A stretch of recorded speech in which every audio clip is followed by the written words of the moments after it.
Irmãos, vamos abrir nossas Bíblias em Colossenses, capítulo 1. Colossenses, capítulo 1, do versículo 9 ao versículo 12.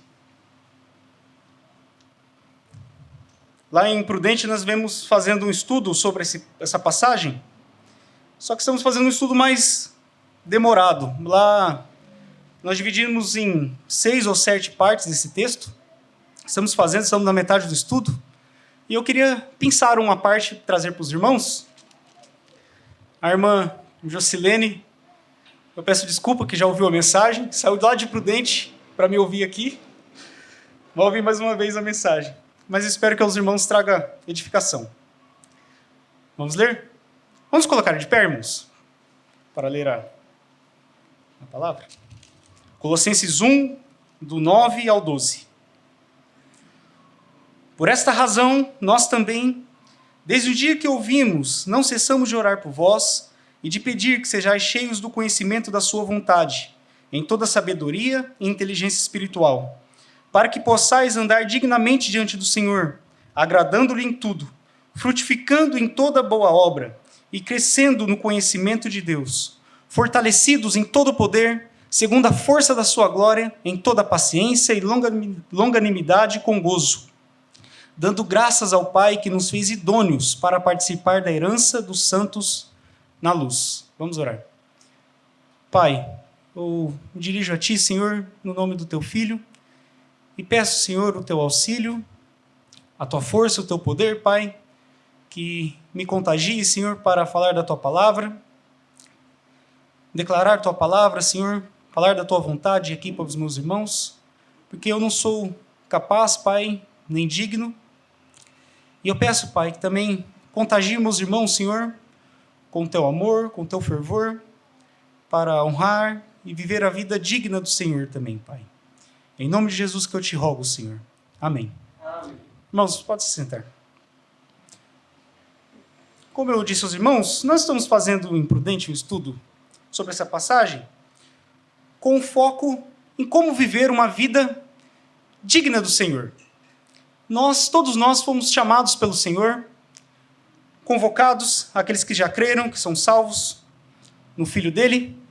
Todos nós fomos chamados para viver uma vida à altura desse chamado. E esse título da mensagem, se os irmãos notarem, foi pego do versículo 10. Para que possais andar dignamente diante do Senhor. Esse é o rogo que Paulo fazia, a oração que ele fazia em relação aos Colossenses. E como que é essa vida digna do Senhor? O que caracteriza essa vida? Paulo diz aqui, agradando-lhe em tudo. Uma vida digna do Senhor, uma vida que honra o Senhor, uma vida que está à altura do chamado do seu evangelho, do seu filho. É uma vida que honra o Senhor. Se os irmãos notarem, eu não vou poder discorrer sobre o texto. Nós estamos estudando aqui e vamos, na verdade, pegando vários termos que Paulo usa aqui. Obrigado, irmão Zé. Pegando vários termos que Paulo usa aqui e procurando nos seus escritos outras passagens que ele diz isso e trazendo para nós. Porque, por exemplo, essa expressão andar de modo digno diante do Senhor, é uma expressão que Paulo usa corriqueiramente. E nós, às vezes, passamos batido.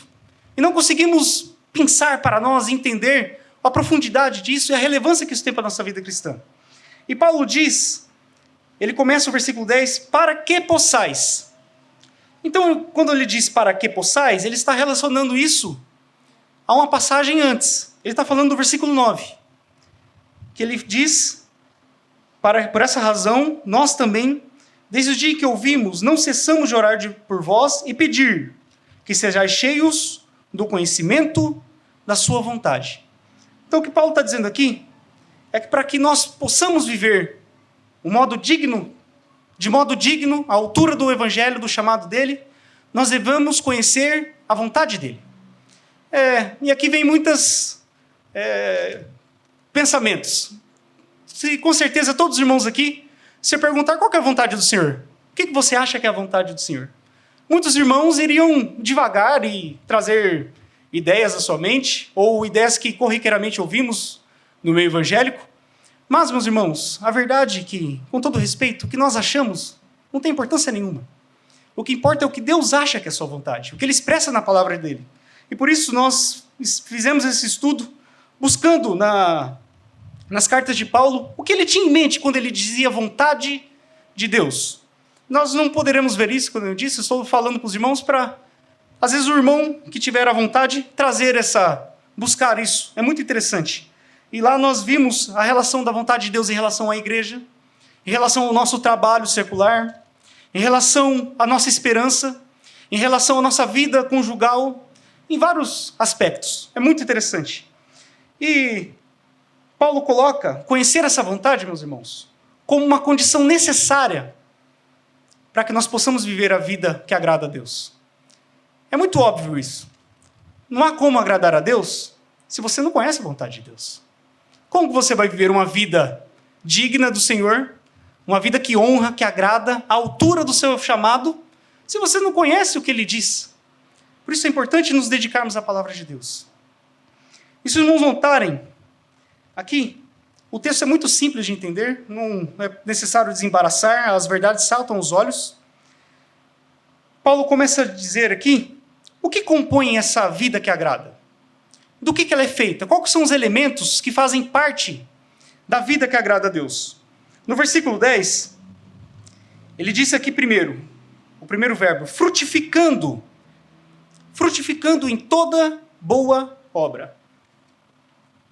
Quando pensamos frutificando, nos remetemos diretamente aos frutos do Espírito. Mas aqui Paulo não está dizendo disso. Não é o amor, a alegria, a paz e todos aqueles frutos, o fruto do Espírito que nós vemos, aquelas qualidades que fazem parte daquele que serve a Deus. Não. Paulo diz aqui que uma vida que agrada a Deus é uma vida que dá frutos. Mas ela dá fruto em boas obras. Quando dizemos para qualquer um dos irmãos aqui que o irmão tem que fazer boa obra, com certeza qualquer um dos irmãos iriam pular de costa. Fala, opa, achei um espírito aqui, né? Um católico. Por quê? Porque nós fizemos tantas as vezes a salvação pela fé que não ignoramos as boas obras. Mas a vontade de Deus é que nós façamos boas obras. O texto que nós usamos para basear a salvação pela fé, que é Efésios 2, de 8 e 9, ele fala disso, que nós somos salvos pela fé, justificados pela fé. Mas nós ignoramos o versículo 10, que diz que nós fomos criados para as boas obras, para as práticas das boas obras. E aí então, o estudo que nós fazemos é o que são boas obras? Porque também, meus irmãos, nós não sabemos o que são boas obras. Nós devemos buscar na palavra de Deus o que são boas obras, o que ele fala que é boa obra e o que não é boa obra. E nós estamos vendo isso lá nesse momento. O segundo elemento que Paulo diz aqui, é o crescimento. Ele diz, frutificando em toda boa obra, no versículo 10, no final. E crescendo no conhecimento de Deus. Uma vida que agrada a Deus, uma vida que cresce. E cresce no quê? Paulo remete aqui ao começo, no versículo 9 ainda. O crescimento. O crescimento na vontade de Deus, no conhecimento da sua vontade. Por quê? Porque o conhecimento da vontade de Deus ele irá gerar uma vida que agrada a Deus. E o versículo 11, o terceiro elemento que ele diz, é o fortalecimento, a perseverança. Olha o que ele diz. Fortalecidos em todo o poder, segundo a força da sua glória, em toda a paciência e longanimidade com gozo. Amados, a vida cristã, a vida que agrada a Deus, é uma vida que persevera. Ele se mantém firme, constante. Ele anda no caminho do Senhor com força, constantemente. Ele não vacila. Olha como ele diz aqui. Força da sua glória em toda paciência e longanimidade. Que isso? Com ânimo longo. Constantemente. E é interessante, meus irmãos, aqui, uma coisa que nos chama a atenção. Que essa perseverança, essa constância, ela é revestida no final do versículo, gozo. Amados, uma vida que agrada a Deus é a vida que é constante na obra do Senhor, constante, perseverante nos seus caminhos, mas é uma vida que faz isso não murmurando, reclamando, não uma vida que a pessoa vai pesarosa em relação ao evangelho, às dificuldades, não. Mas ele enfrenta essas dificuldades, essas adversidades, mas ele enfrenta com gozo, com alegria. Ele vai com felicidade enfrentando essas coisas, de olho na esperança dele. Amados, isso aqui é algo muito lindo. É difícil, sim. E aqui Paulo não está dizendo para nós sermos bobo alegre, não é isso. Mas, com certeza, amados, a vida cristã que agrada a Deus não é aquela pessoa que fala, ai, eu sou um mártir vivo e sofrendo, né? E está morto andando. Não.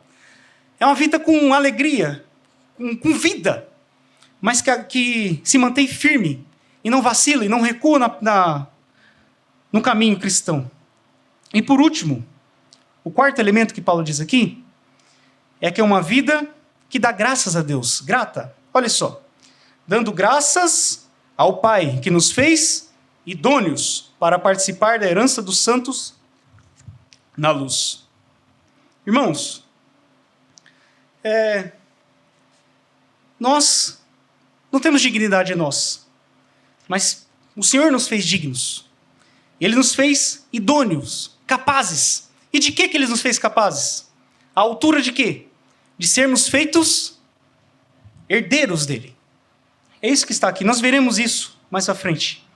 E por isso nós devemos ser gratos, ver uma vida de gratidão, de louvor, uma vida que agradece, que louva o Senhor, que é revestida de gratidão a Deus. E essa aqui é uma introdução que eu queria fazer para os irmãos entenderem a estrutura do texto. Mas o que nós veremos hoje é esse significado do que é andar de modo digno, do que isso representa para nós.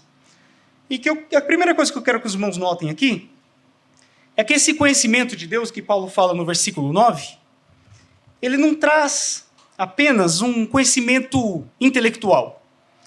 Se os irmãos notarem, ele diz aqui no final do versículo, cheios do conhecimento da sua vontade em toda sabedoria e inteligência espiritual. Meus irmãos, é interessante aqui que esse não é um conhecimento comum, não é um conhecimento que dá a qualquer pessoa. Uma pessoa que não é crente, ele pode viver uma vida digna que agrada a Deus? Não, ele não pode agradar a Deus. Ele não crê no seu filho. Mas ele pode conhecer sobre as coisas de Deus? Sim e não. Ele pode conhecer tecnicamente, intelectualmente a palavra de Deus. Muitas vezes, muitas pessoas dizem versículos de cor que nós às vezes nem lembrávamos, citam coisas que nós nem pensávamos e às vezes falam, é verdade, isso está na Bíblia. E somos surpreendidos às vezes. Mas, meus irmãos, o que Paulo está dizendo aqui, que esse conhecimento não é um conhecimento intelectual. Esse conhecimento é um conhecimento espiritual. É uma inteligência, uma sabedoria espiritual. Abra a Bíblia dos irmãos em 2 Pedro 1:3. Nós iremos passear por alguns textos aqui, irmãos.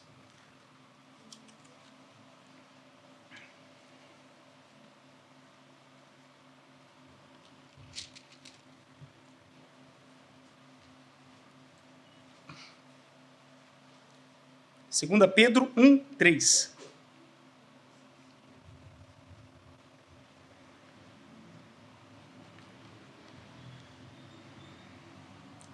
Visto como o seu divino poder nos deu tudo que diz respeito à vida e à piedade. Meus irmãos, ele diz aqui que Deus, ele nos deu tudo que diz respeito à vida, ou seja, a vida com Deus, a vida santa, e à piedade. O que é piedade? Piedade é o exercício da fé. É a característica que marca aquele que crê. Ele é pio, né? Aquele que não crê, ele é impio. Ele não tem fé. Ele não é temente a Deus. Em resumo, a gente pode definir a pessoa piedosa como uma pessoa que é reverente. Uma pessoa que é reverente. Ele leva as coisas de Deus com cuidado, com firmeza, podemos dizer assim, trata de modo diferente, com mais amor, com mais afinco as coisas de Deus. Orar é algo de Deus? Sim. Então ele se dedicará à oração, ele virá aos cultos de oração, ele orará, exporá diante de Deus, confessará seus pecados diante de Deus. Vir à igreja é algo de Deus? Sim, é. Então ele levará essas coisas como algo santo, algo que ele deve dedicar sua vida. O casamento é algo de Deus? É algo de Deus. Então essa pessoa dará total importância ao casamento, à vida conjugal, a criar seus filhos e por aí vai. Então essa é a característica que marca a vida cristã. E olha o que Paulo diz, ou Pedro diz. Piedade pelo conhecimento daquele que nos chamou. Meus irmãos, através do conhecimento da vontade de Deus, do conhecimento daquele que nos chamou, esse discernimento e sabedoria espiritual, é possível nós vivermos uma vida piedosa. Uma vida, que eu disse, digna, que agrada a Deus. Amados, que nem eu falei, muitas pessoas conhecem teologia. Sabe teologia de cor, pessoas que conhecem o grego, conhecem doutrinas, filosofias teológicas, de modo assustador. E eu conheci pessoas dessas, na internet e até pessoalmente. Homens que você ouve e fala, rapaz, que inteligência. Mas quando você vê as características da vida, não é possível ver a sabedoria e inteligência espiritual. Pelo seu modo de falar, seu linguajar, pelo modo de discernir as coisas. Pessoas, às vezes, que nós vemos até pregações e falam, essa pessoa tem um conhecimento muito bom. Mas, à medida que vai caminhando a vida cristã, você começa a ouvir algumas pregações dele novamente e vê que ele inseriu nelas diversas filosofias, doutrinas e coisas que fogem da palavra de Deus. Por quê? Falta-lhe a inteligência e sabedoria espiritual. Meus irmãos, esse pleno conhecimento de Deus, ele faz que nós vivamos a vontade de Deus. E só o crente pode ter isso. Irmãos, Tiago diz que se nós temos falta de sabedoria, nós devemos pedir a Deus, que a todos dá, liberalmente. E mais, ele não lança em rosto isso. Nós devemos fazer nossa lista de oração, refazer nossa lista de oração. E orar para quê? Que nós sejamos cheios do conhecimento de Deus, sabedoria, para discernir as coisas de Deus, olhar para a palavra de Deus e essa palavra ter uma aplicabilidade real na nossa vida. A segunda coisa que eu quero dizer é que o conhecimento que é da palavra, de qualquer coisa acerca de Deus, sem prática, ele não tem valor nenhum. Abre aí 1 Coríntios 13, 2.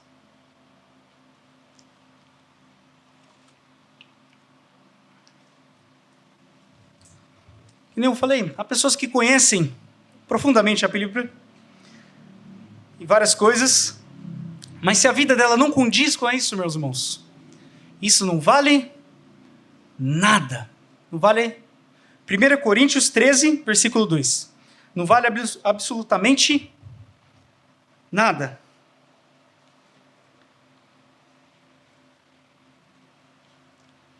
Olha o que diz.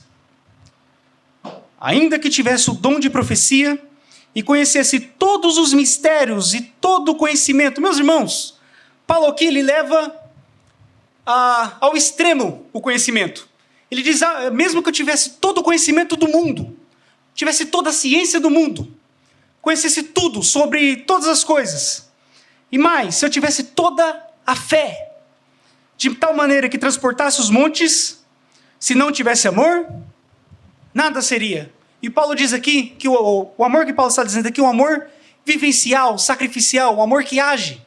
Meus irmãos, mesmo que nós conheçamos todas as coisas acerca do cristianismo, sejamos crentes experientes, experimentados aqui na escola bíblica dominical, se temos esses versículos de cor, se você não aplica nada disso na sua vida, isso não vale nada.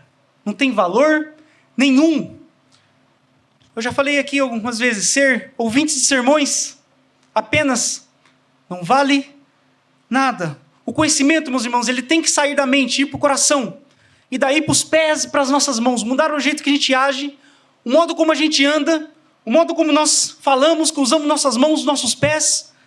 O conhecimento, ele tem que surgir efeito prático na nossa vida, meus irmãos. Mudar o modo como nós tratamos nossas esposas, que as mulheres se submetem aos maridos, que os pais criam os filhos, que do modo como nós, como empregados, nos portamos diante dos nossos patrões. Você, patrão, se porta diante dos seus empregados. Ele tem que sair para fora e não ficar apenas na mente. É isso que diz, meus irmãos. E não tem valor nenhum. E a terceira coisa que eu quero que os irmãos vejam acerca desse modo de vida digno do Senhor é que o Senhor nos revestiu de dignidade. Ele que nos deu dignidade. Isso é muito lindo. Isso é algo muito lindo, meus irmãos. Porque por nós mesmos, nós não temos dignidade nenhuma. Nós vimos lá em Colossenses 1,12, que nós devemos dar graças a Deus porque Ele nos fez idôneos. O que significa isso? Que Ele nos fez capazes, à altura desse chamado. Ele nos deu dignidade. Isso significa, irmãos, muitas pessoas, muitos crentes, mesmo que não expressem, eles pensam consigo da seguinte forma: olha, eu sou um pouco mais esperto que os outros, né? Eu criei no Senhor, aquele lá é um rebelde, ele não creu. Eu criei, eu vim, eu aceitei, eu li. Ele se sente mais esperto que os outros. E muitos podem pensar até no seguinte, né? Deus é esperto. Deus é esperto, Ele tem visão. Ele me salvar, me chamar, Ele percebeu o quanto eu sou especial, quanto eu sou uma pessoa dedicada. Irmãos, você sabe o que Deus viu em você? Você sabe o que Deus viu em nós? Ele viu um cadáver em putrefação. Não é isso que a Bíblia diz? Você estava morto. Você estava morto. Você era um cadáver se decompondo. É isso que você era. E o que agrada num cadáver que está se decompondo? É o cheiro? É a aparência? Nada, né? É isso que você era. E para piorar, você estava morto em delitos e pecados. Você era um cadáver em putrefação, no meio de uma lama podre de pecado. É isso que você era. Irmãos, a graça de Deus não procura dignos. Simplesmente porque os dignos não existem. Ele faz aqueles que creram nele dignos. Aquele que ele chamou dignos.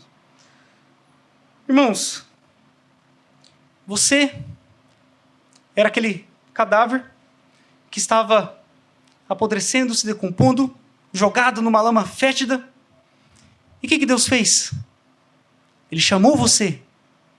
Ele chamou seu nome. Azarias, Eliseu, Milena, cada um de vocês. Ele chamou cada um de vocês.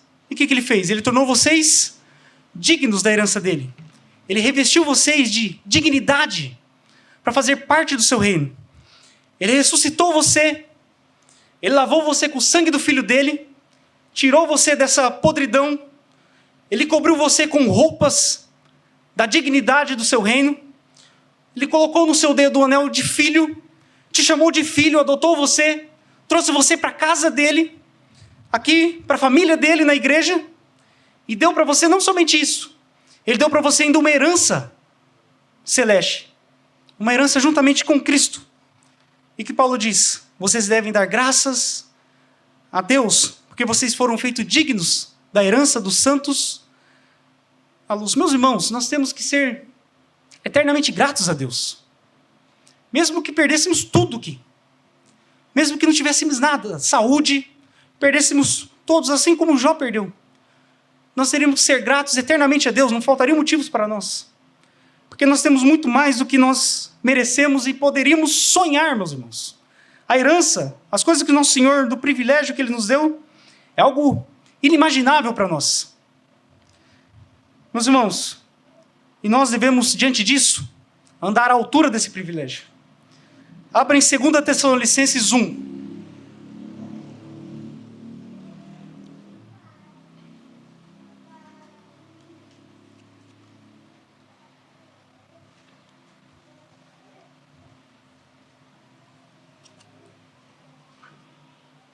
Segunda Tessalonicenses 1, versículo 11 e 12.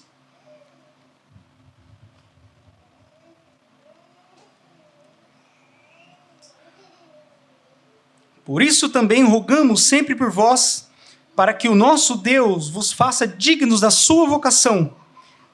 Veja bem, a mesma expressão, é uma expressão recorrente na palavra de Deus. Para que vos faça dignos da vossa vocação, e cumpra todo o desejo da sua bondade, e a obra da fé com poder. Meus irmãos, o que Paulo está dizendo aqui, olha, que nós rogamos, nós oramos, e essa deve ser a oração de cada um aqui, que nós sejamos achados dignos, andemos à altura disso, e que o Senhor nos sustente nisso. Ele diz aqui que cumpra todos os desejos da sua bondade e a obra da fé com poder. Que Ele nos sustente nesse chamado, que Ele nos dê capacitação, nos dê força, empenho e meios para fazer isso. E com que? Para que nós devemos fazer isso? Versículo 12 diz: para que o nome de nosso Senhor Jesus Cristo seja em vós glorificado, e vós nele, segundo a graça de nosso Deus e do Senhor Jesus Cristo.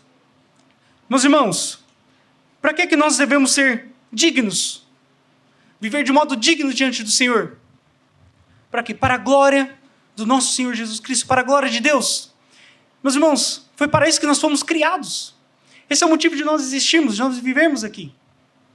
Não há outro motivo para nós andarmos aqui. E se vivemos distante disso, nos distanciando disso, o que sobrará para nós senão apenas tristezas e falta de sentido? E é isso que o mundo que nós vemos hoje, não é? Eles não cumprem o propósito para o qual eles foram criados. O que nós vemos? Depressão, angústia, tristeza, pecado, imoralidade crescente, mais e mais. Por quê? Porque eles não fazem a vontade de Deus, logicamente, e assim não louvam e não honram o nosso Senhor. Meus irmãos, mas nós fomos resgatados, fomos chamados por Deus para andar de modo digno. E assim com que objetivo? Que nós vivamos para a glória de Deus. Esse é o sentido da nossa vida. Se os irmãos tentarem secar o cabelo com uma batedeira de bolo, não faz sentido. Você vai se machucar, né? Então, é algo que não faz sentido para a nossa existência. Assim como não faz sentido você usar esse objeto para um fim diverso dele. E assim, meus irmãos, nós temos que viver de modo digno do Senhor. E o triste é que nós vemos, às vezes até no meio de nós, às vezes irmãos que não vivem assim, que ainda cheiram o cheiro da morte, o cheiro da lama podre do pecado. Meus irmãos, isso não fica bem para nós. Isso não cai bem para nós. Deus nos revestiu de dignidade, nos revestiu com seu poder, nos deu um alvo, um objetivo digno, de honra, a herança dele. Fica bem para nós, como herdeiros do céu, como herdeiros de Cristo, do seu reino, andar na podridão, andar na lama, sujos, de pecado, de imoralidade, de mentira, andar com os pés, com as mãos sujas. Não fica bem, meus irmãos. Não cai bem para nós. Nós somos príncipes, princesas do reino, do seu reino. Não é conto de fada, né? Mas é isso que nós somos, meus irmãos. Nós fomos tornados herdeiros, filhos dele, filhos do rei. E por analogia somos isso. Somos príncipes do seu reino. E dessa forma nós temos que andar de modo à altura da dignidade dessa posição, da posição que nós alcançamos pela graça dele. Nós temos que lavar nossos pés, lavar nossas mãos, nos mudar nossa roupa, tirar essa roupa de morte, nos revestir com essa roupa de dignidade dele, usar o perfume da santidade, a colônia da santa de Deus, e assim exalar o bom perfume de Cristo, igual 2 Coríntios nos diz. Não fica bem, meus irmãos, para a nossa posição, nós exalarmos o cheiro do pecado em nós, cheiro da discórdia, cheiro do ódio, da maledicência, da imoralidade, da cobiça. Não fica bem para nós. Não se harmoniza com a nossa posição. Se você passa diante de um mendigo, andando na rua, ou se ele vem até você, e você sente o cheiro que normalmente eles têm, aquele cheiro ruim, você não achará, não estranhará. Pelo contrário, você vai esperar isso. Se você passa por ele, você está esperando que você sinta esse cheiro. Mas se você vai diante de uma pessoa importante, do presidente, de um governador, da rainha Elizabeth, do príncipe Charles, você chega perto dele, ali não vai o cumprimentar, e sente cheiro de mendigo, cheiro de suor, envelhecido, de azedo. O que você vai dizer? que você vai pensar? Que isso não faz parte da posição que ele ocupa, não harmoniza. Assim é conosco, meus irmãos. O pecado, a imoralidade, as perversões que o mundo vive, o que o mundo busca, não se harmoniza com a nossa posição, com a dignidade que nosso Senhor nos revestiu, com a posição com que Ele nos deu. Nós devemos que, como herdeiros de Cristo, co-herdeiros com Cristo, herdeiros de Deus, nós devemos vestir a roupa limpa da santidade, a roupa dos príncipes, de herdeiros do Senhor, a altura da posição que nós temos. E por fim, eu quero que os irmãos abram Efésios 4, de 1 a 3.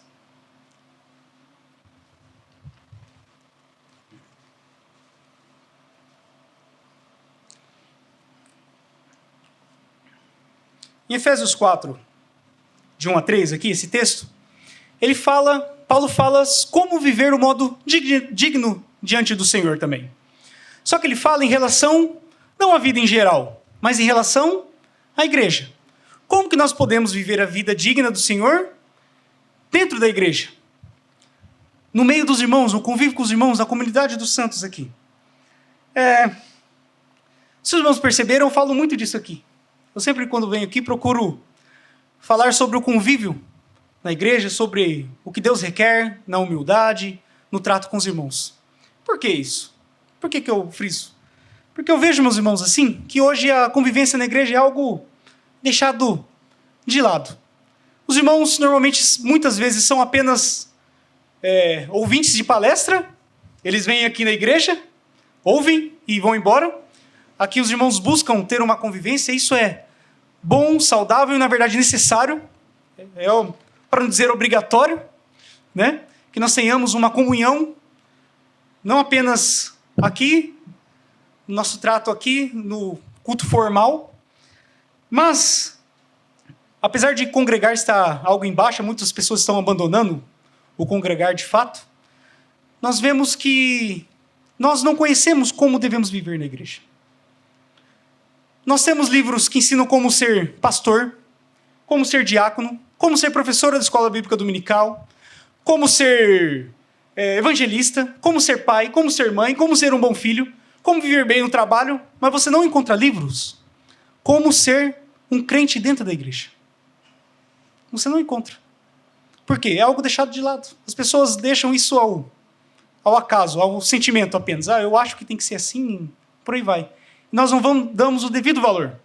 E por isso que eu peguei esse texto aqui, dentro de tantos outros que existem, porque é algo que eu creio que é necessário para os irmãos, é necessário, na verdade, para todos os irmãos, mas nos nossos tempos é algo obrigatório, que nós devemos prestar atenção nessas coisas. Então, como que é a vida digna diante do Senhor dentro da igreja? O versículo 1 diz assim: Rogo-vos, pois, eu, o preso do Senhor, que andeis como é digno da vocação com que fostes chamados. Mais uma vez aqui, Paulo usa essa expressão, andar de modo digno. Notem, meus irmãos, como essa é uma expressão que é corriqueira na Bíblia. E não somente Paulo, o apóstolo Pedro também usa essa expressão. É algo que nós devemos estar atentos sempre. Porque ele está dizendo a nossa vida prática, né? É sempre algo exortativo, prático para nós. E agora ele vai dizer como que é a vida que agrada ao Senhor dentro da igreja. Com toda, versículo 2, humildade e mansidão. Você é humilde e sereno no trato com seus irmãos na igreja? É isso que caracteriza você? Ou você é aquele crente briguento, ranzinza, trata mal as pessoas? Vez ou outra, podemos ser assim. Eu já me peguei fazendo isso. Mas se você é assim, meu irmão, orgulhoso, áspero, você não está vivendo a vida digna do Senhor na igreja. E olha o que ele diz: com longanimidade, perseverança, constância. Meus irmãos, há muitos crentes que desistem logo, que eles desistem da vida cristã na igreja. Eles veem dificuldades na igreja, veem irmãos que brigam ou alguma discussão, eles desanimam, eles abandonam o convívio com a igreja. Isso não é certo, porque Paulo diz aqui que nós devemos ter constância, nós não podemos abandonar o convívio. Há muitas pessoas que nós vemos, isso na verdade, triste, irmãos. Ele não olhou na minha cara, não volto mais lá. Né? Já ouvimos muitas vezes essas coisas, né? Ele citou todas as pessoas que fizeram isso, não citou o meu nome. Picuinhas. Coisas que não coadunam, irmãos, com a nossa altura do que nós fomos chamados, com a dignidade que nós fomos revestidos. Ele não lembrou de mim, chamou todos os irmãos e não lembrou de mim. Eles não me visitaram quando eu estava doente. Esqueceram de me visitar. Irmãos, que cabecinha pequena, né? Isso é cabeça, irmãos. A altura do nosso chamado, a altura do que nosso Senhor nos perdoou, do que nosso Senhor nos relevou, perdoou nossos pecados. Nós devíamos ser eternamente gratos e perdoar qualquer falta pequena com os irmãos. Não há sentido, não há motivo. E é triste que às vezes nós vemos irmãos que trabalham, trabalhavam muito, mas por causa de alguma desavença, por causa de alguma tristeza, eles abandonam o trabalho, falam, eu não faço mais nada. Eu não ponho mais minha mão para fazer nada aqui, porque eles não me dão valor. Meus irmãos, tudo que nós fazemos é para a glória do nosso Senhor. Nós servimos a um Deus santo, glorioso, detentor, que é dono de tudo, dos céus e da terra, que nos recompensará por todas as coisas.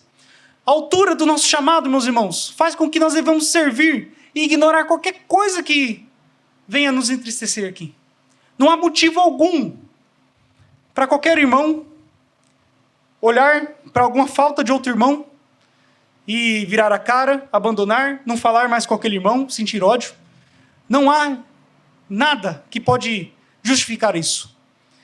Meus irmãos, o perdão que nosso Senhor nos deu, a graça com que Ele teve conosco, nós devíamos perdoar qualquer ofensa, por maior que seja. Os irmãos lembram daquela parábola do nosso Senhor? Tinha um homem que devia R$1 milhão para uma pessoa importante, para um rei. E o rei um dia foi cobrar ele. Falou, olha, já deu, chegou a hora de você pagar. E o homem, não, por favor, pelo amor de Deus, me perdoa, não tem como. Tal. E o rei se compadeceu e falou, então, tudo bem. Mas ele ficou sabendo que aquela pessoa saiu de lá e foi cobrar outro que devia R$1.000. E espancou a pessoa, pôs na cadeia. O que você acha que esse rei, o que ele devia ter feito com essa pessoa que não perdoou o outro? É o que o nosso Senhor nos diz, né? Eu perdoei você por uma dívida tão grande, por pecados tão grandes. Você não é capaz de perdoar seu irmão por uma cara feia, por uma palavra que ele disse, mal colocada. Isso é uma vergonha para nós, irmãos. Isso é uma vergonha para todos os crentes.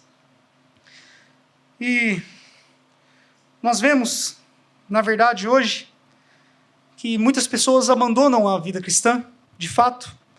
Abandonam mesmo, né, os desigrejados. Isso, meus irmãos, foge um pouco do que nós estamos dizendo aqui, fazendo só saindo um pouco um apêndice aqui. Mas isso é algo que também não compactua com a fé.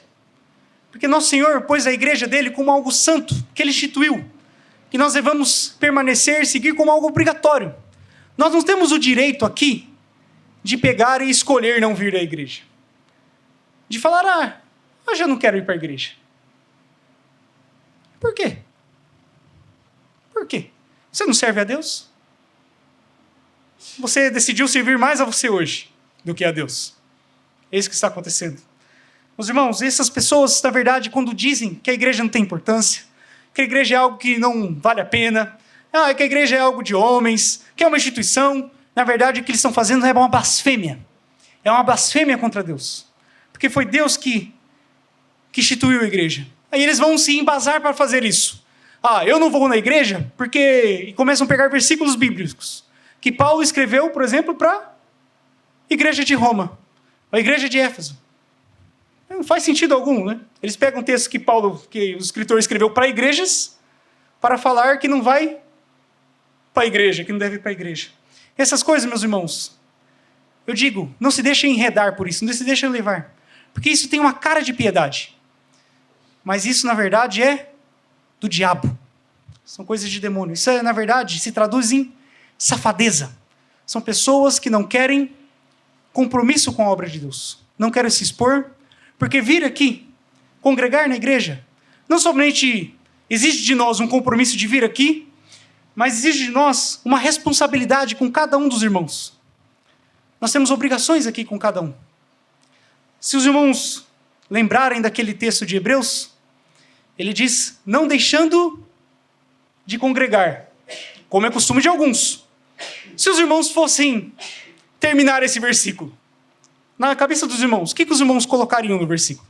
Vamos dizer que os irmãos perderam esse versículo da Bíblia, rasgou. O que vem depois? Não deixando de congregar, antes, o que os irmãos pensariam? Congreguemos. Mas não é isso que diz o versículo. Deixa esse texto aberto, é só o apêndice ainda. É Hebreus 10, 25. Abram lá. Qual que é o contrário de não congregar?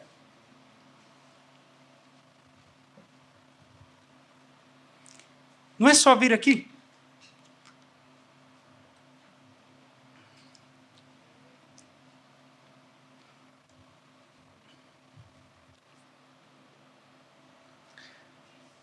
Não deixando nossa mútua congregação, como é costume de alguns, antes, admoestemo-nos. Qual que é o contrário de não congregar? É admoestar. Meus irmãos, congregar, vir aqui, qualquer um pode fazer. Eu citei para os irmãos lá em Prudente, pode ter um bêbado passando na rua, sair ali da conveniência, sentar aqui e congregar todo domingo, toda quinta-feira. Eu amo você e falar aquelas borrachices que eles falam. Meus irmãos, vir aqui na igreja não é congregar. O contrário de não congregar é admoestar. O que é admoestar? Não é só dar bronca, é sim dar bronca. Mas é encorajar, perguntar como o irmão está, se preocupar com o irmão, aconselhar, fortalecer, conviver, estimular. Isso é o congregar de fato, meus irmãos. Não é simplesmente sentar, ouvir e ir embora. Por isso que essas igrejas, as pessoas às vezes participam de uma igreja dessa, que somente se resume a isso, a vida cristã, e falam, isso aí é coisa de homens. E está sendo mesmo. Porque o que é de Deus é que nós nos admoestemos uns aos outros. E Paulo, eu acredito que foi Paulo, né, Hebreus?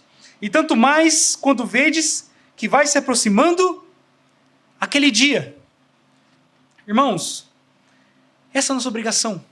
Ainda mais agora que nós vemos, a cada dia que o mundo chega ao fim, que vai se aproximando. Nós devemos trabalhar para que nossos irmãos façam a vontade de Deus, conheçam a vontade de Deus, admoestando, aconselhando, ensinando, exortando a cada um. Essa é a nossa obrigação. Essas pessoas que não deixam o convívio, é que na verdade elas não querem ter a responsabilidade, a obrigação da fé cristã. Vamos voltar para Efésios. Efésios 4. Mas nós temos obrigações. Temos obrigações uns com os outros. Essa mão tem obrigação com esse rosto, com esse nariz, com essa boca, com os meus pés. Se ela deixa de realizar suas funções, ela está deixando de fazer aquilo que ela foi feita e deixando de cumprir suas obrigações. E cada um de vocês tem obrigações com cada um com os outros irmãos, pelos dons que Deus deu a cada um de vocês. E andar fora da igreja, abandonando a igreja, é algo que não se harmoniza com o chamado que nós temos. Olha o versículo 2 de Efésios 4, que ele diz, continuando o que nós estamos, suportando-vos uns aos outros. Você deve aguentar, suportar o seu irmão. Irmãos, muitas pessoas tentam fugir disso aqui. Não, é dar suporte. Não é aguentar. Mas essa palavra aqui é aquela que aparece quando Jesus disse, até quanto vos suportarei? O que Jesus estava dizendo ali? Até quando eu vou dar suporte para vocês? Não. Até quando eu vou aguentar vocês? É isso que Jesus estava dizendo. E aqui também, o que Paulo está dizendo aqui é o seguinte, que você deve suportar o seu irmão. Tem algum irmão chato na igreja? Você pensou nele? Levanta a mão, quem é? Tem irmão chato aqui? Claro que tem, sempre tem. Em todo lugar tem alguém chato. Tem aquela pessoa que você não suporta, que é difícil de conviver. Aquela pessoa que as palavras que eles dizem, o jeito dele agir, o modo como ele pensa e se expressa é chato. Você não consegue conviver. Mas o que Paulo está dizendo aqui? Suporte esse irmão. Aguente esse irmão. Não adianta orar para o irmão ir embora. Não adianta, porque eu tenho a notícia que ele não irá, e os irmãos conviverão com ele por toda a eternidade. Não é só alguns anos, não. Para sempre, meus irmãos. Nós devemos suportar, tratar essas pessoas com amor. Olha o que Paulo diz aqui: suportando-vos uns aos outros em amor. Ao invés de você se afastar dessa pessoa, evitar essa pessoa, correr dela, você deve buscar ela. Você deve exercitar, demonstrar, aplicar o amor prático, o amor que Deus aplicou em você, que Ele trata você. Esse é o amor que você deve tratar esse irmão, suportar. Aquela pessoa que te irrita. É difícil, né? Aquela pessoa que irrita você. O que Paulo está dizendo aqui? Ame essa pessoa. Ame profundamente essa pessoa. Isso, meus irmãos, é viver a vida digna, a vida que agrada a Deus, à altura do chamado que Ele nos deu. E olha o que ele diz no versículo 3. Procurando guardar a unidade do Espírito pelo vínculo da paz. Meus irmãos, a tradução aqui no nossa Bíblia, ela não está muito boa. Na LTT, que é uma tradução da mesma fonte da nossa, só que literal, ela diz assim: diligentemente esforçando para guardar a unidade. É fácil. É fácil suportar o irmão? Meus irmãos, se fosse fácil, esse aqui não era o verbo. O verbo não era esforçar. É difícil. É muito difícil. E Paulo aqui não poupa palavras. Ele diz, diligentemente esforçando. Esse procurando aqui é algo muito raso, né? Mas o que ele diz literalmente é isso. Diligentemente, ou seja, com zelo, com empenho, se esforce. Dê o máximo de si para fazer isso. Para suportar, conviver, para amar seu irmão. E para que ele fala para nós fazermos isso? Para guardar a unidade do Espírito pelo vínculo da paz. Para que nós devemos fazer isso? Para manter a igreja unida. Para preservar a paz. A unidade da igreja. Por meio da paz. É isso que Paulo está dizendo aqui.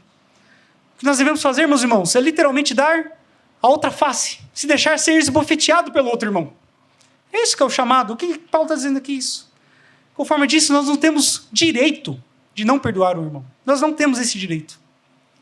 Não é nem o dever, a obrigação moral. Não, você não tem direito de não perdoar seu irmão.